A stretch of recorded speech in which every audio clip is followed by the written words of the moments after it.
నిజంగా ఆయన ఉన్నారు డిబేట్లు అంటే కొట్టుకోవడం అయ్యేది. ఎందుకంటే గట్టి గట్టిగా మాట్లాడనివ్వకుండా మీద పడి వెంటనే కట్ చేసేసి విన్నారు అసలు.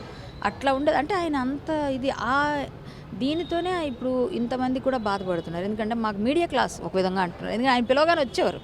ఇప్పుడు ఆయన రావడానికి లేదు ఆయన. సో పరిస్థితి ఎప్పుడైనా ఎవరికైనా సమయం వచ్చి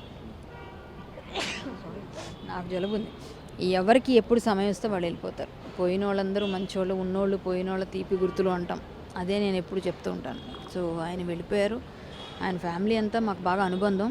పెద్ద పెద్ద వాళ్ళని ఇంట్రడ్యూస్ చేశారు. వాళ్ళ ఫ్యామిలీ నుంచి చాలా మంచిది ఉంది.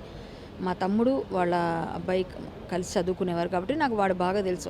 వాళ్ళ తమ్ముడు వాళ్ళ అబ్బాయి. ఆ తమ్ముడు మా ఇంటికి రెగ్యులర్ వస్తుంటాడు. బిల్లు చిన్నవాడు, అదే చిన్న అబ్బాయి. సో దాంతో నాకు బాగా వాళ్ళ ఫ్యామిలీతో అనుబంధం ఉండడం, కొంచెం దగ్గర నుంచి మేము అందరం కలిసి చూడటం వల్ల కొంచెం పెయిన్ఫుల్. అందుకే నేనే ఫస్ట్ తెలుసుకొని నేనే ఫస్ట్ చెప్పడం జరిగింది. అంటే